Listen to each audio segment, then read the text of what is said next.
while 38 slave catchers drank cheap whiskey and shared stories of their successful hunts in the saloons of Houston, Corpus Christi, and San Antonio.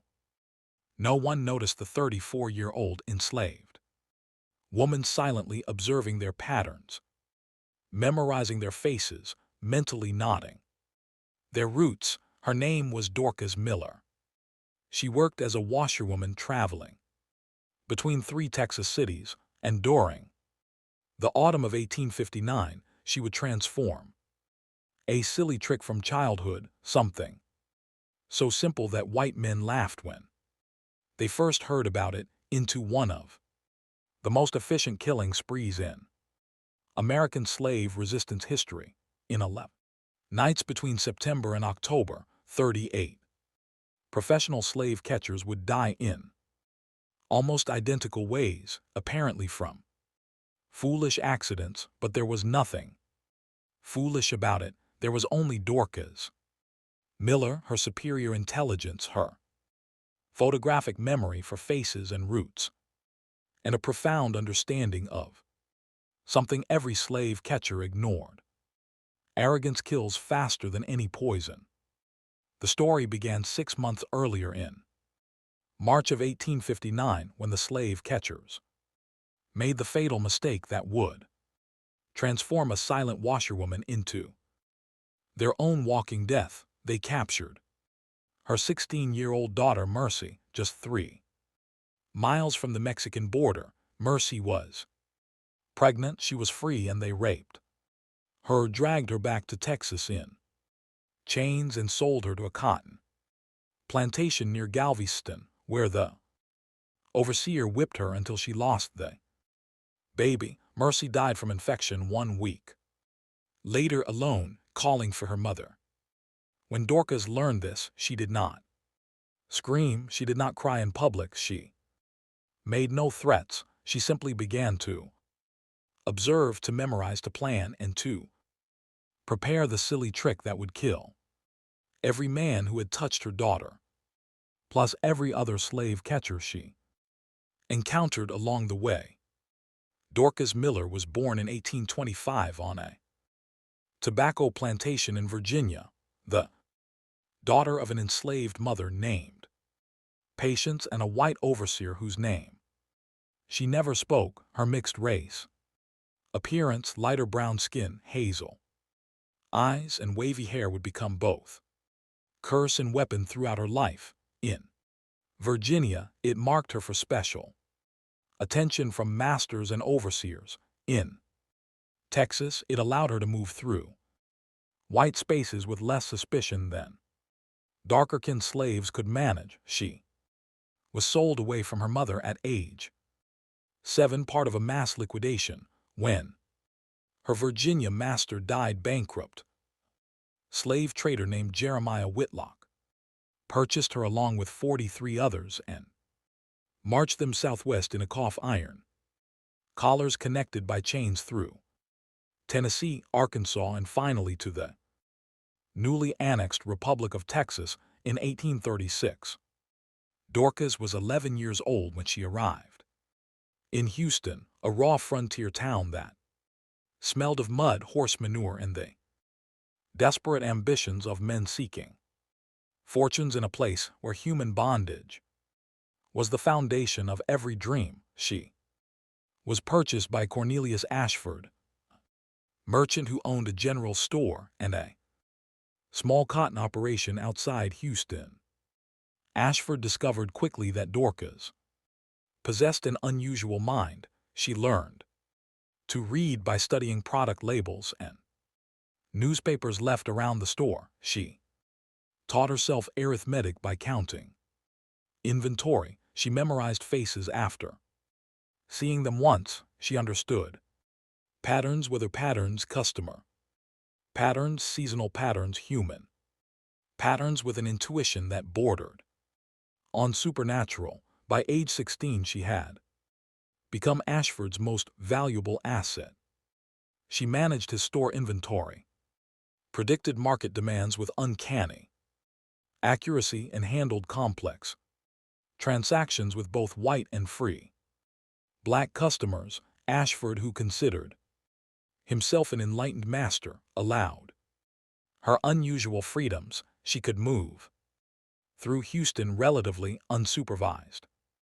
She could interact with free blacks and even some whites. She could earn small amounts of money doing laundry on Sundays. It was during this period that she met Samuel, a free black carpenter from Louisiana who had purchased his own freedom after 15 years of saving. Samuel was 42, weathered and wise, with hands that could build anything and eyes that had seen too much suffering. He had come to Texas following rumors of better opportunities for free blacks in the frontier territories. Those rumors, like most rumors about Texas, were lies, but he stayed and he met Dorcas, and against all odds they fell in love. Texas law prohibited marriages between enslaved and free blacks, but in the informal communities of Houston's black neighborhoods, such marriages happened. Anyway, Samuel and Dorcas were married in a quiet ceremony in 1842, blessed by an elderly enslaved preacher named Ezekiel, who risked whipping to perform such rituals. Cornelius Ashford, in one of his periodic displays of benevolence, allowed the union, seeing Samuel as a stabilizing influence who might keep Dorcas content and productive. Their daughter Mercy was born in 1843. She inherited Dorcas' intelligence and Samuel's quiet strength. Because her father was legally free, Mercy existed in a strange liminal space, not quite enslaved, not quite free. Her status perpetually uncertain under Texas's chaotic and contradictory laws regarding slave children with free black fathers.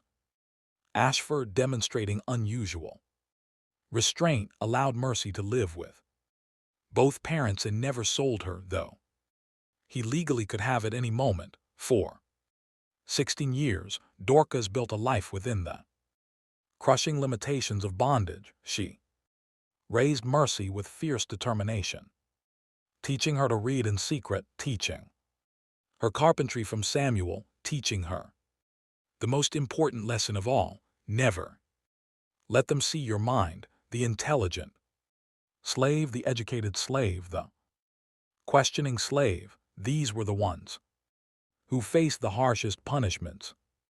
So Mercy learned to appear simple while harboring brilliance. She learned her mother's trick of observation, her father's patience, and she learned to dream of something her mother had stopped dreaming of decades ago: freedom. In 1858, when Mercy turned 15, Samuel made a decision that would cascade into tragedy. He had saved enough money, earned through carpentry work, careful investments, and a lifetime of deprivation to purchase Mercy's freedom. Texas law, in its labyrinthine complexity, technically allowed free blacks to purchase enslaved relatives from willing masters. Ashford, aging and increasingly influenced by his abolitionist-leaning daughter, who had returned from schooling in Massachusetts, agreed to the sale. The price was $800, an astronomical sum that represented every cent Samuel had earned in 23 years of freedom. The transaction was completed in February of 1859. Mercy Miller became legally free. The documents were properly filed with the Harris County Courthouse. Samuel cried.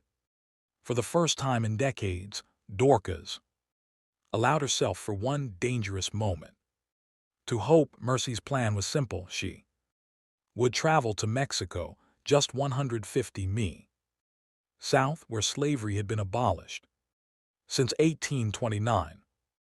Once safely across the border, she would find work, save money, and eventually purchase her mother's freedom. Samuel would follow within a year, and the Family would reunite in a country where they could live as human beings rather than property. It was a good plan. It was a possible plan. It was the kind of plan that thousands of enslaved people and free blacks dreamed of every night. Mercy left Houston on March 3, 1859, accompanied by two free black families.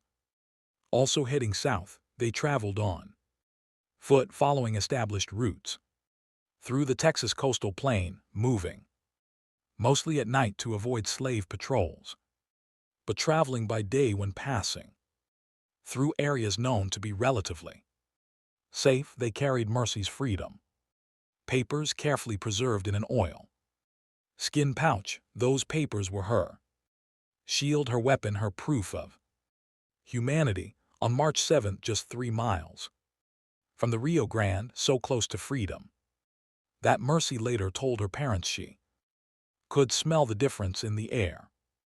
They were stopped by a group of 7 slave catchers operating under the leadership of a man named Cyrus Blackwood. Slave catching was one of the most profitable businesses in the antebellum South, but it reached its most vicious expression in Texas, the state's proximity to Mexico, where slavery was illegal, made it a constant battleground between freedom seekers and those who hunted them for bounty. Slave catchers in Texas operated with near total impunity. They could stop any black person and demand proof of freedom. They could claim any black person was a runaway slave, and the burden of proof fell entirely on the accused. They could kill black people who resisted and face no legal consequences. They could rape, torture, and brutalize with the full protection of Texas law. Cyrus Blackwood was 38 years old, a former overseer from Alabama who had discovered that hunting humans paid better than supervising them. He operated with a crew of 6 other men, all equally brutal, all equally protected by the legal and social structures of the slave South.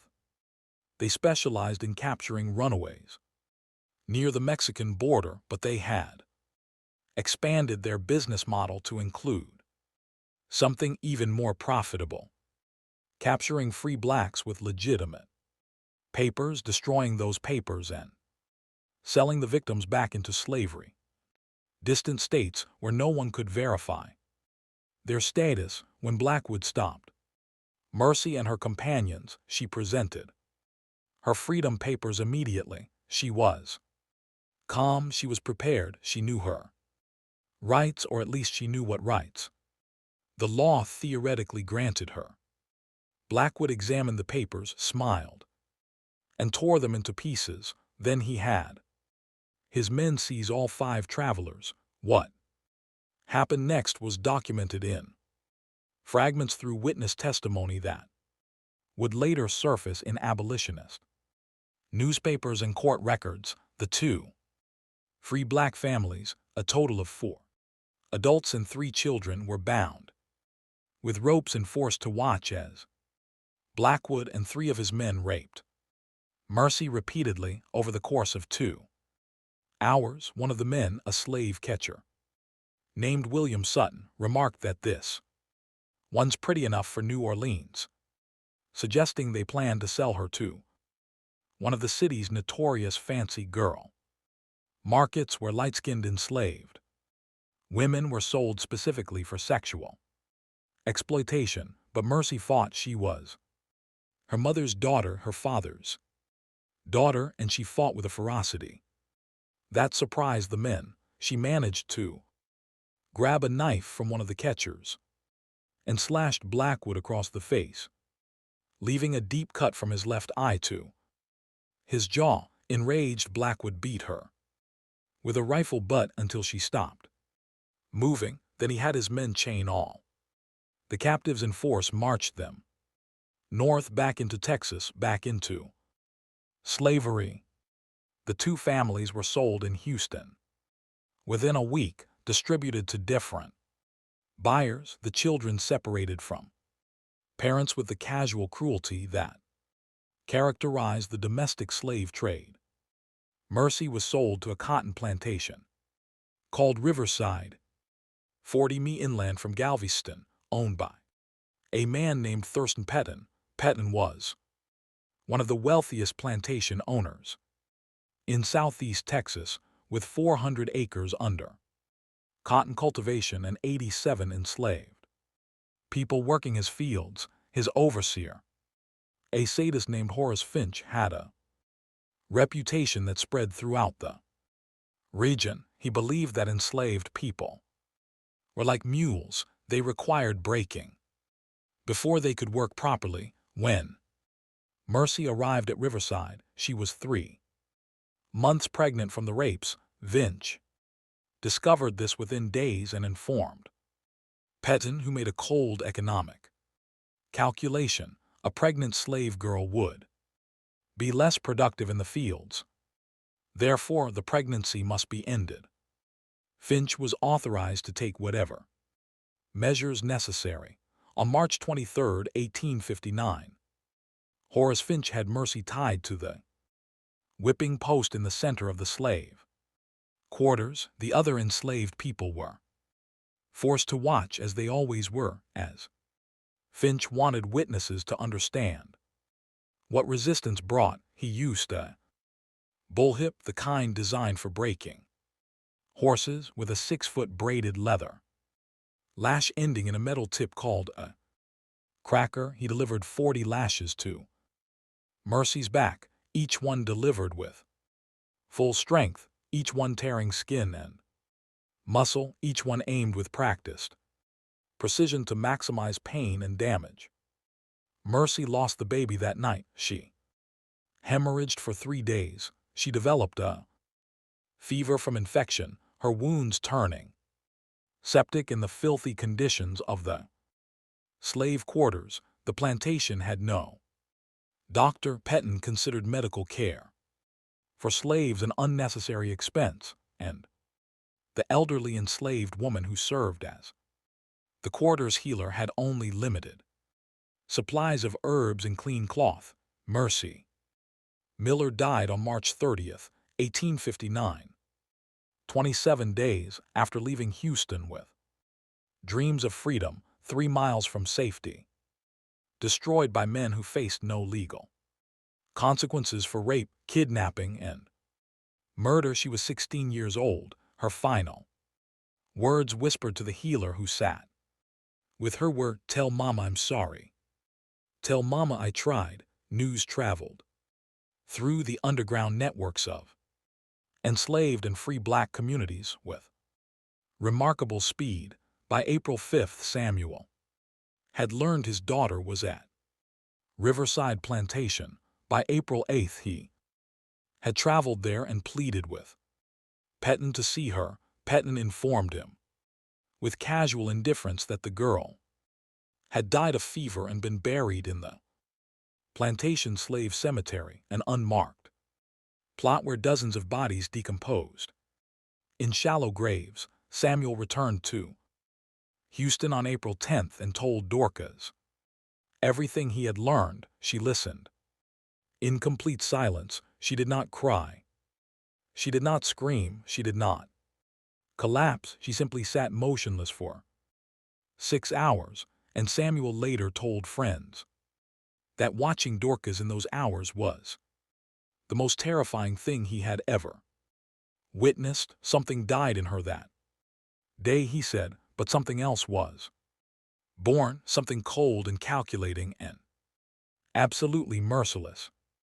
The next morning, Dorcas went to work as usual at Cornelius Ashford's store. She smiled at customers. She counted inventory. She appeared completely normal, but inside she was conducting a different kind of inventory, an inventory of slave catchers.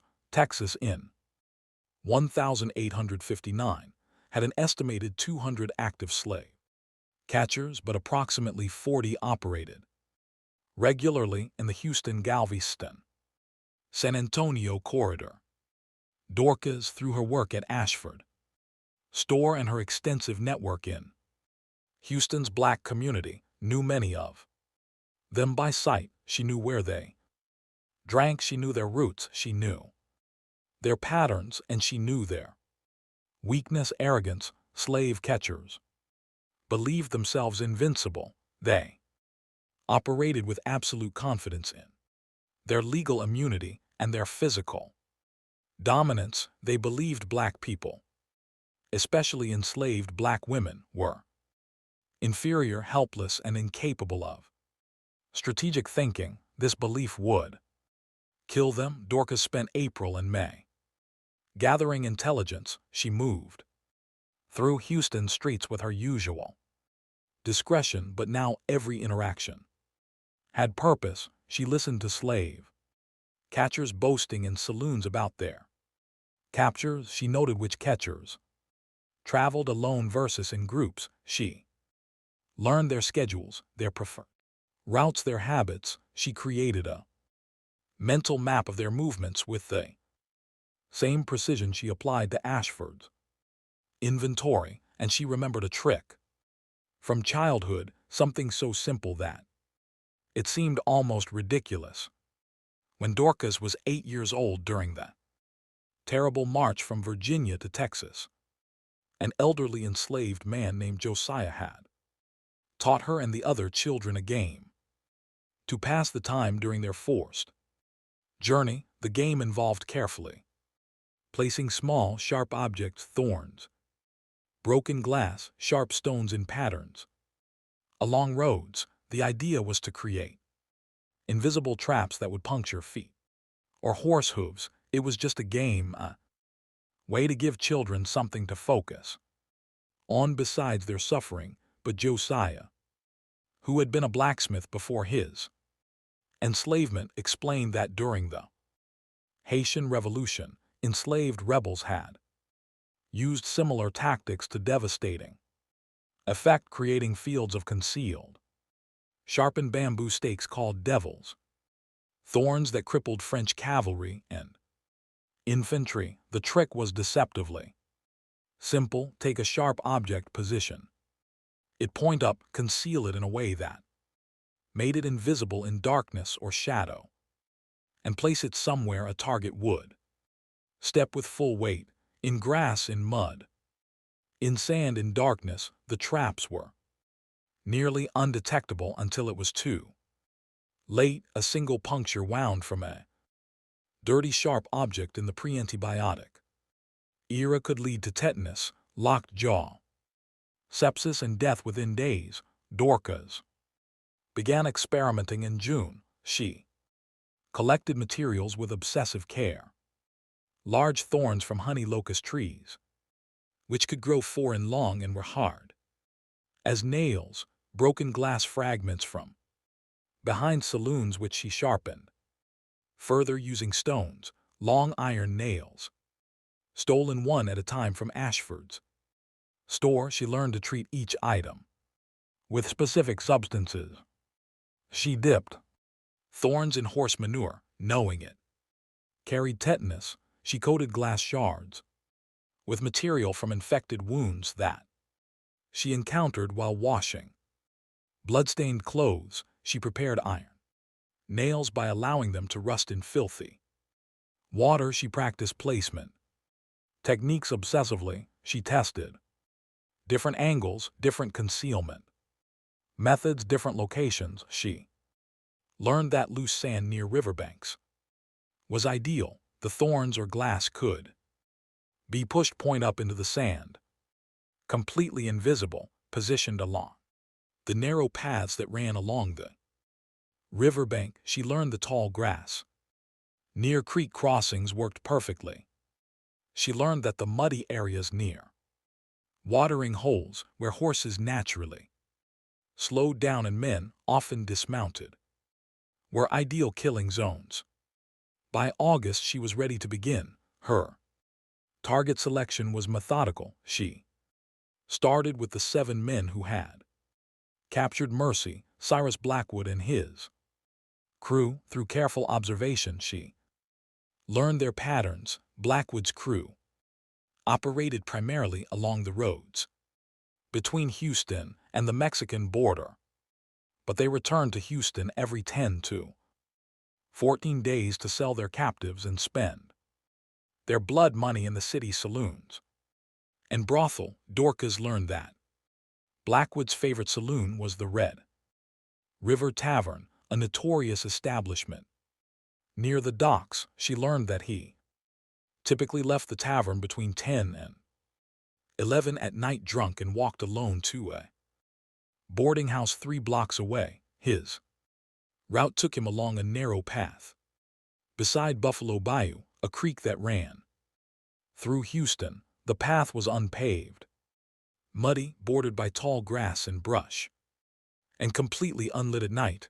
On September 7, 1859, Dorcas prepared her first trap. She spent 2 hours that afternoon carefully planting 43 honey locust thorns, each 4 in long each, treated with horse manure, and positioned point up in the mud along a 30-foot stretch of the path. She concealed them perfectly, testing each one to ensure it was stable and not tip over when stepped on. She positioned them in a pattern that was nearly impossible to avoid, stepping anywhere within a 2 ft wide band of the path would result in puncture. That night, Cyrus Blackwood left the Red River Tavern at 10:30, drunk on whiskey and arrogant as always. He walked his usual route alone in darkness. He stepped onto the trap section of path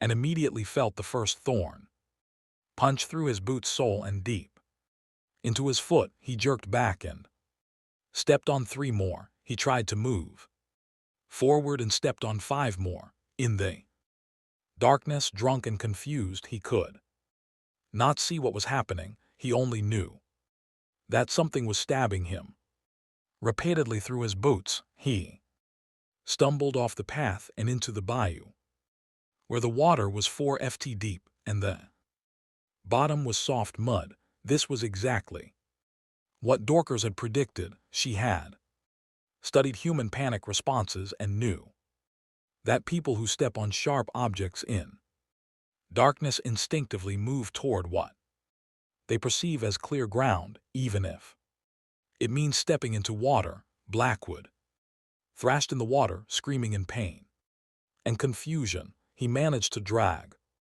himself out on the opposite bank, but by then he had driven thorns deeper into his feet with every movement, and he had swallowed bayou water thick with suey and animal waste. He crawled 200 wide to a nearby house and pounded on the door, screaming for help. The residents, a white merchant family, found him bleeding and incoherent. They pulled 11 thorns from his feet, each one deeply embedded, each puncture wound filthy with mud and contaminated water.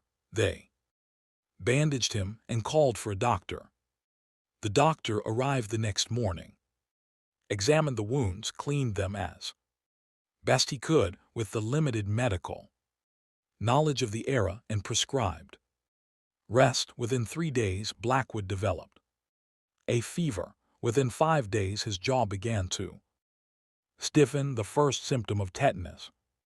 Within 7 days, he was experiencing the full horror of lockjaw. His muscles contracted uncontrollably, his back arched into a rigid bridge, his jaw locked shut so tightly that his teeth cracked, and he screamed in wordless agony through clenched teeth for hours, until he finally suffocated from respiratory muscle paralysis. Cyrus Blackwood died on September 14, 1859, 7 days after stepping on Dorcas Miller's thorns. The official cause of death was recorded as lockjaw from accidental injury. No one suspected murder. No one investigated. No one even wondered. It was simply one of those unfortunate accidents that happened in a frontier town where sanitation was poor and Medical care was primitive.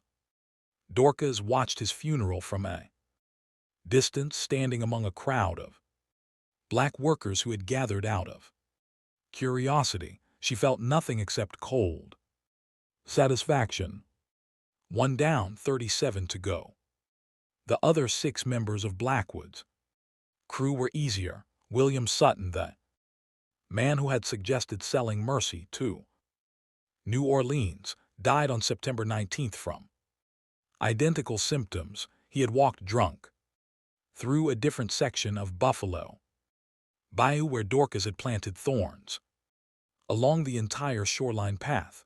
Jacob Reeves, who had held Mercy down during the rapes, died on September 23rd after his horse stepped on concealed glass fragments near a watering hole outside San Antonio. The horse threw him. He landed on more glass and sepsis killed him within a week. The pattern continued through late September.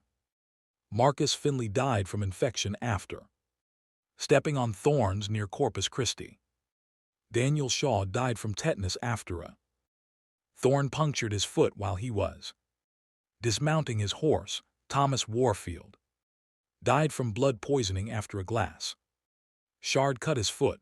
Benjamin Cole died from lockjaw after thorns pierced both feet. By October 1st, all 7 men who had captured Mercy were dead. Each death appeared accidental. Each death was attributed to bad luck and poor frontier sanitation. No one connected them. No one suspected a pattern, but Dorcas was not finished. She had learned something important during those first 7 killings. Slave catchers talked. They gossiped. They compared notes about good hunting grounds and easy targets, and several of them had mentioned in conversations she overheard their admiration for Blackwood's crew and their expressed intention to use similar tactics, capturing free blacks near the border, destroying their papers, reselling them. These men were not just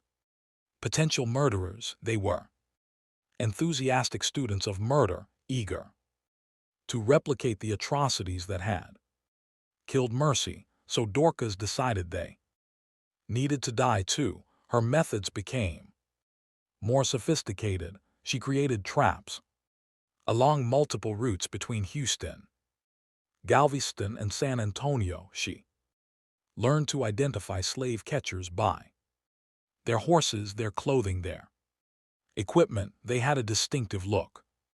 Arrogant and heavily armed, she began targeting them, specifically creating concentrated trap zones in areas where slave catchers frequently traveled but ordinary travelers rarely went. October became a killing month. 9 more slave catchers died from what appeared to be accidental puncture wounds that led to infection, tetanus, or blood poisoning.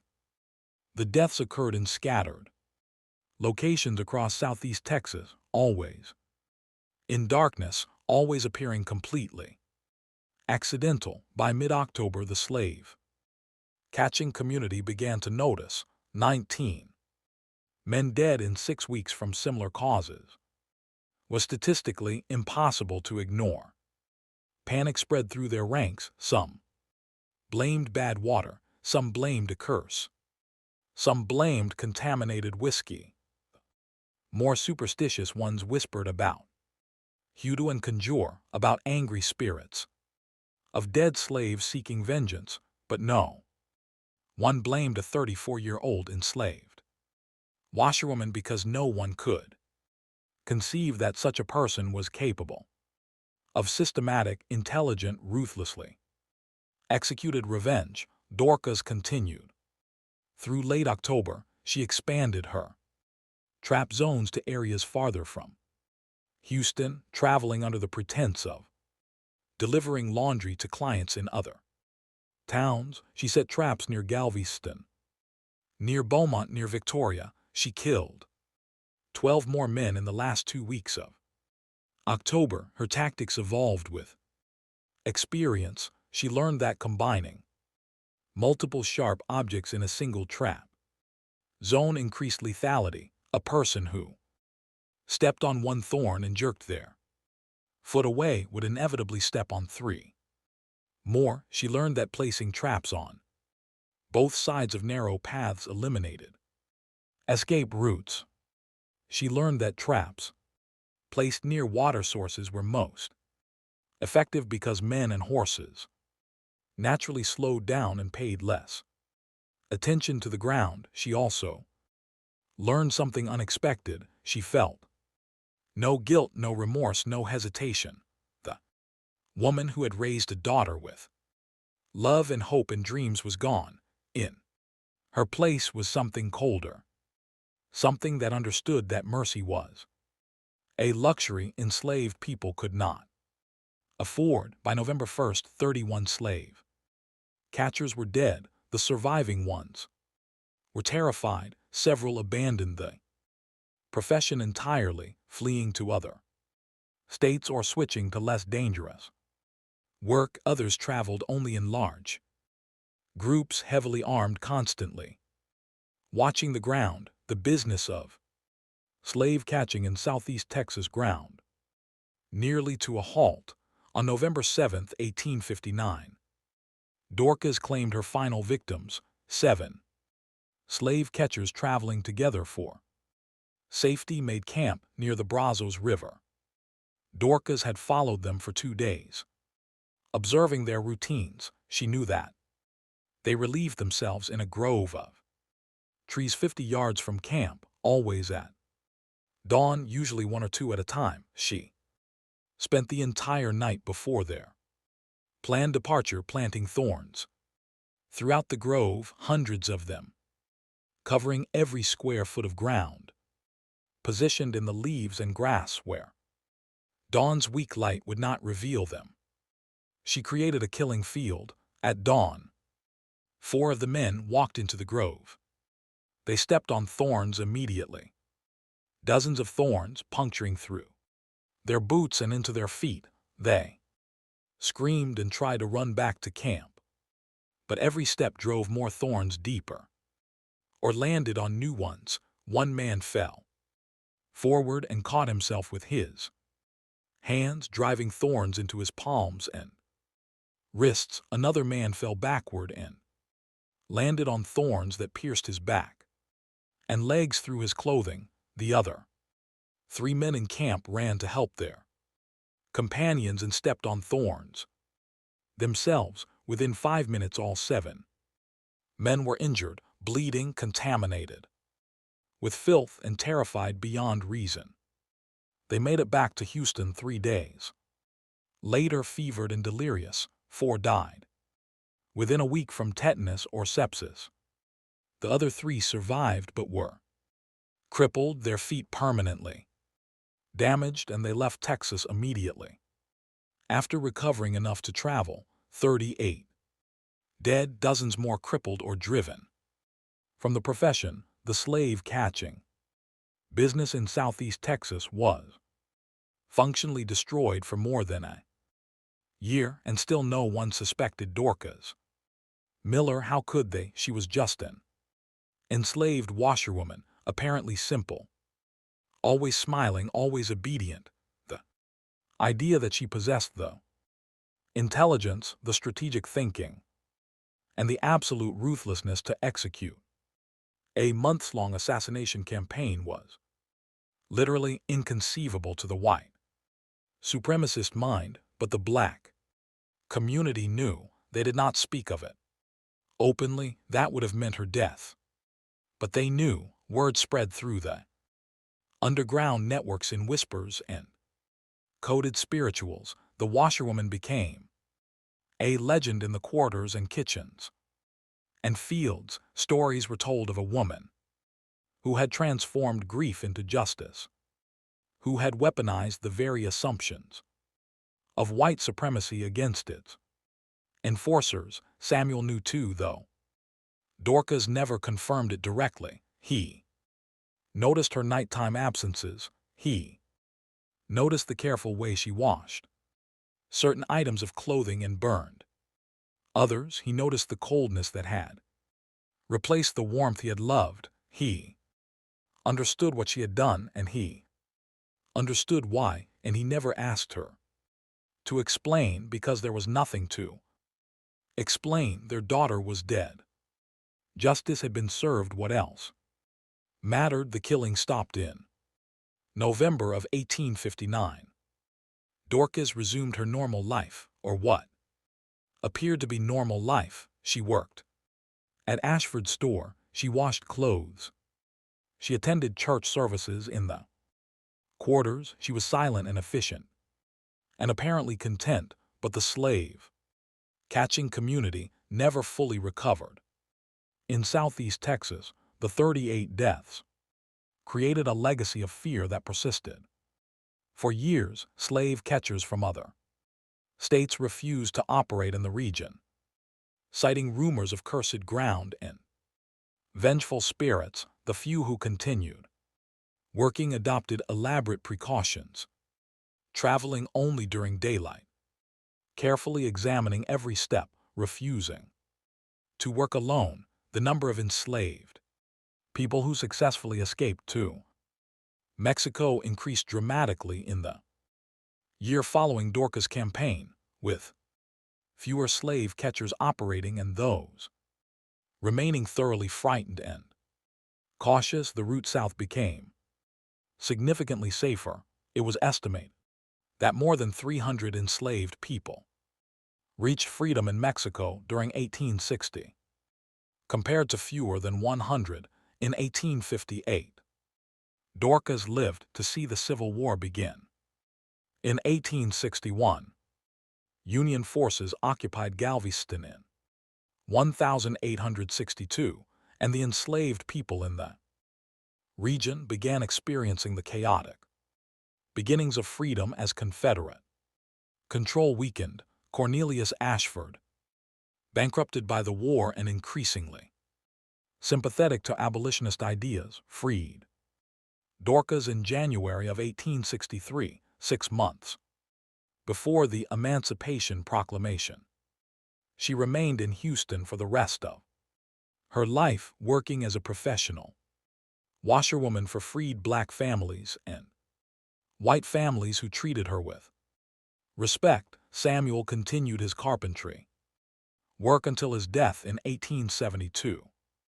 They never had another child. They never spoke openly about Mercy's death or what followed. The pain was too deep and the truth was too dangerous. Even after emancipation, Dorcas Miller died in 1891 at age 66, surrounded by friends and members of Houston's black community who revered her as an elder and advisor. Her obituary in the Houston Colored Informer, one of the city's black newspapers, described her as a woman of quiet dignity and unshakable strength, who survived the horrors of slavery and built a life of purpose and service in freedom. It did not mention the 11 nights in autumn of 1859, when she had transformed thorns and glass into instruments of justice, but the story survived in oral tradition,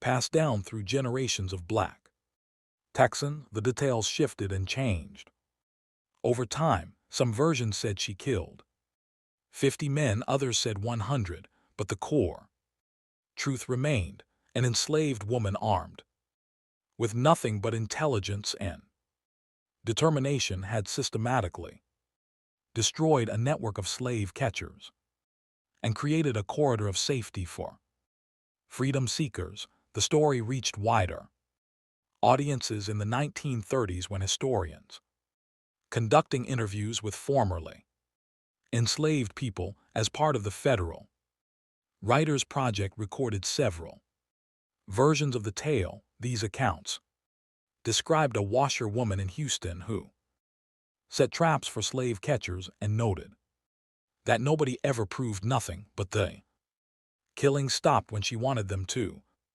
stop, and that told you everything you needed to know. Modern historians have attempted to verify the events with mixed results. Death records from Harris County, Texas show an unusual cluster of fatalities from lockjaw and blood poisoning in autumn of 1859, with at least 23 documented cases among white men described in census records as slave catchers or patrollers. The actual number was likely higher, as many deaths in frontier Texas went unrecorded, especially in rural areas. No direct evidence links these deaths to Dorcas Miller specifically, but the circumstantial evidence is compelling. She lived in Houston during the relevant period. Her daughter Mercy died under circumstances matching the oral tradition. The deaths occurred in locations along routes Dorcas was known to travel, and the killing stopped in November of 1859, exactly when the oral tradition claims they stopped. Whether Dorcas Miller personally killed 38 slave catchers or whether she killed fewer, whether she acted alone or had help, whether the story is exactly accurate or somewhat embellished, these questions may never be definitively answered, but the essential truth of the story is indisputable. During the autumn of 1859, a wave of death swept through the slave catching community in southeast Texas. The deaths appeared accidental but followed suspicious patterns, and the killings terrorized slave catchers so effectively that their business was crippled for years, and in the quarters and kitchens and fields were enslaved. People whispered stories of resistance. Everyone knew who was responsible. They knew that a woman named Dorcas had loved her daughter, had lost her daughter to unspeakable violence, and had responded with calculated, methodical, absolutely effective revenge. They knew that she had used this silly trick of concealed sharp objects, something so simple that white people laughed when they heard about it, to kill dozens of armed men who believed themselves invincible. The story of Dorcas Miller belongs to a larger pattern in the history of American slavery, the pattern of enslaved people using the assumptions of white supremacy as weapons against their oppressors. White slaveholders believed enslaved people were intellectually inferior, incapable of strategic thinking, and too fearful to resist.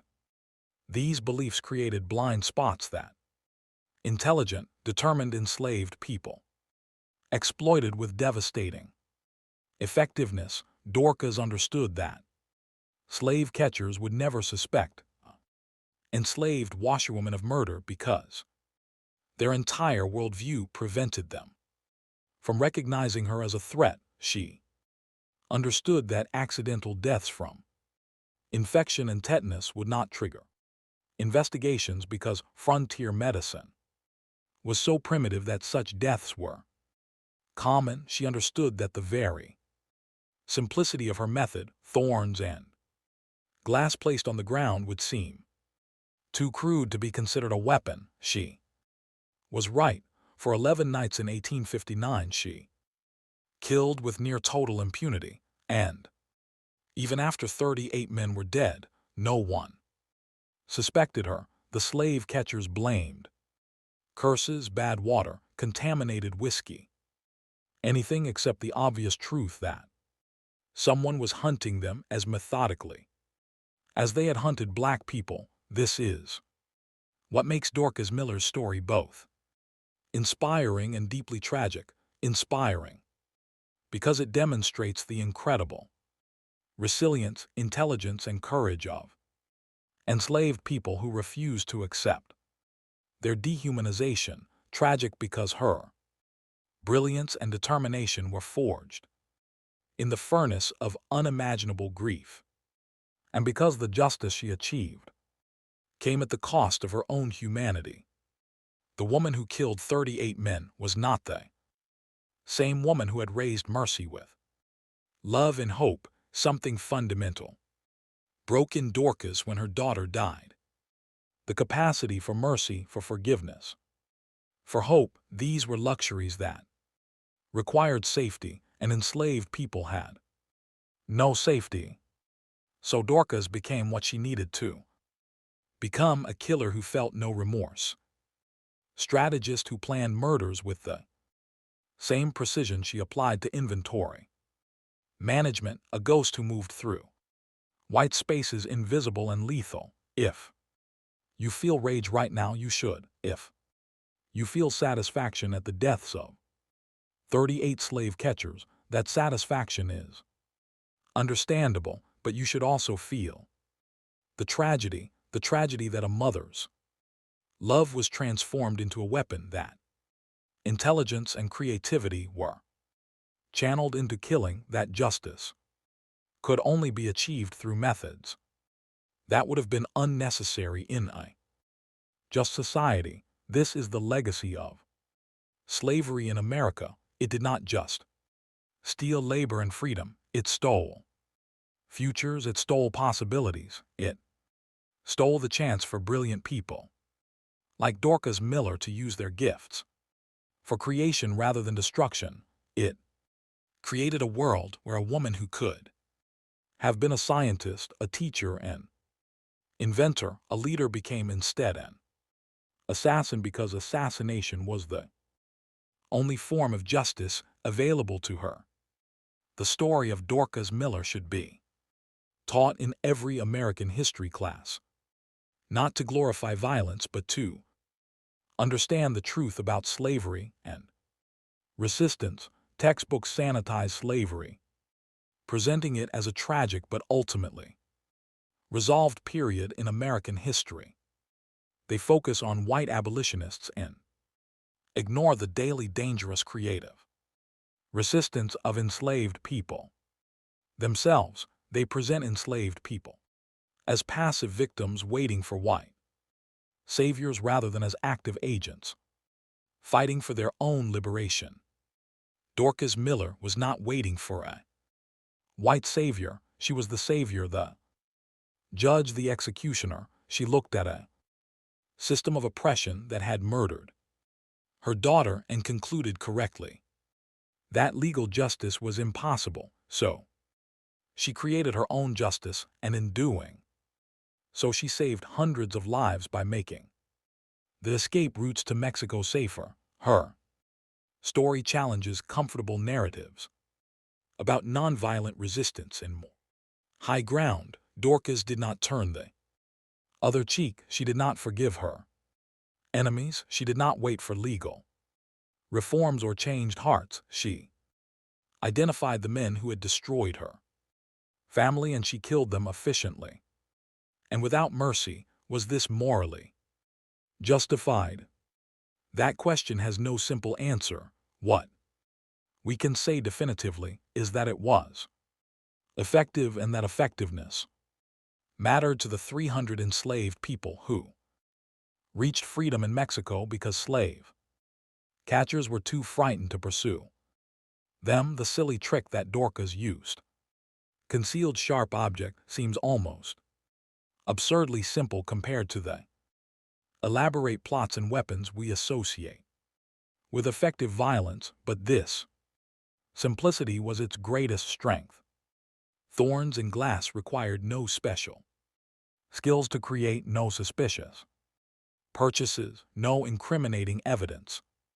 The traps left no fingerprints, no witnesses, no clear causation. Even if someone had suspected murder, proving it would have been impossible with the forensic science of the 1850s. This is a crucial lesson about resistance. The most effective methods are often the simplest, the least obvious, the ones that powerful people dismiss as too crude to matter. Slave catchers carried guns and knives and operated under the protection of law, but they died from thorns in the dark. All their weapons and legal immunity were useless against an opponent they could not see, could not anticipate, and would not have recognized as an opponent if she had been standing directly in front of them. Dorcas Miller stood in front of them constantly. She washed their clothes. She sold them supplies at Ashford's store. She smiled and appeared simple and was always polite, and they never saw her, never understood what she was, never recognized the intelligence and rage that moved behind her carefully constructed mask of obedience. This invisibility was both her weapon and her tragedy. To survive as an enslaved person with intelligence meant hiding that intelligence every moment of every day. It meant appearing less capable than you were, accepting disrespect without reaction, enduring daily humiliations that would destroy a person in free society. The psychological cost of this constant performance was immense, and it was a cost paid by millions of enslaved people throughout the history of American slavery. When we remember Dorcas Miller, we should remember not just her courage and effectiveness as a killer, but the lifetime of performance that taught her how to be invisible, and the unspeakable grief that finally made that invisibility into a weapon.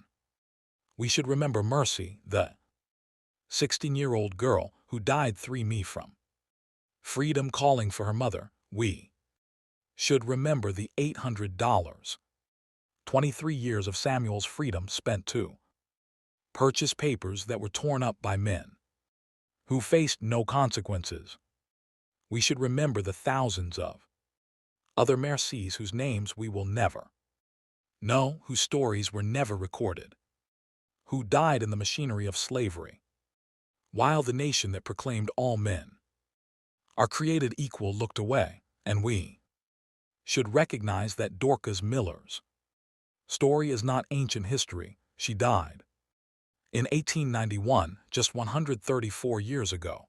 People alive today had grandparents who could have met her. The structures of oppression she fought against, white supremacy, legal immunity for violence against black people, the presumption of black inferiority, did not end with slavery. They evolved, adapted, and persist in modified forms today. Mass incarceration, police brutality, economic inequality, voter suppression. These are not separate issues from slavery, but rather its descendants, its legacy, its continued manifestation in American society. When we honor Dorcas Miller's resistance, we should also recognize that the fight she waged is not over. The tactics have changed, legal frameworks have evolved, but the fundamental battle for black liberation and equality continues. What would Dorcas Miller think of America in 2025? Would she be proud of the progress made? Would she be frustrated by how much has not changed? Would she be angry that her brilliant, determined, ruthless resistance had to happen at all? All of these probably, and she would likely tell us that remembering is not enough, that honoring the dead requires continuing their fight, adapting their courage and intelligence to the battles of our own time. The 11 nights in autumn of 1859, when Dorcas Miller transformed thorns into instruments of justice, represent a moment when an enslaved woman looked at an impossible situation and refused to accept impossibility. She saw men who believed themselves untouchable, and she touched them with thorns and glass, and the patient, methodical application of intelligence to the problem of killing 38 people without being caught. She succeeded completely. She killed them all. She was never caught, never charged, never punished. She lived 59 years as a free woman, respected in her community, honored as an elder, justice of a sort was achieved, but let us never forget. The cost, let us never romanticize the necessity that transformed a mother into a mass murderer.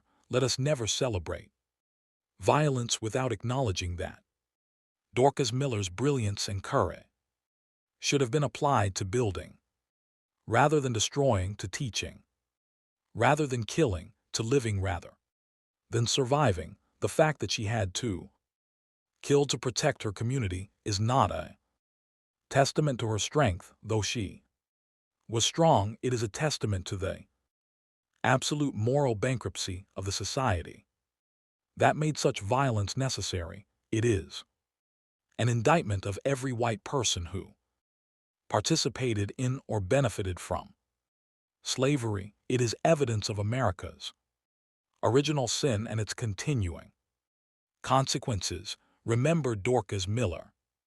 Tell her story, honor her courage, but also remember why her courage was necessary, and commit yourself to building a world where no mother ever again has to watch her daughter die 3 miles from freedom, and no woman ever again has to transform love into death. Because death is the only justice available. The thorns are still there, invisible in the grass, waiting, not literal thorns. Dorcas Miller's traps have long since decayed, but metaphorical ones, the thorns of unresolved injustice, historical trauma, and structural racism, they puncture our society in ways we often cannot see until we step on them and feel the wound. Perhaps the real legacy of Dorcas Miller is not the 38 slave catchers she killed, but the question she forces us to answer: what are we doing to remove the thorns? What are we doing to ensure that the desperate acts of resistance she embodied become unnecessary? What are we building to honor the dead and protect the living? These questions have no easy answers, but they must be asked, and we must struggle with them honestly. If Dorcas Miller's suffering and brilliant, terrible vengeance are to mean anything beyond one woman's private war against evil, 11 nights in Texas, 38 dead, one mother's justice, remember it, learn from it, and never ever forget that it should not have had to happen at all.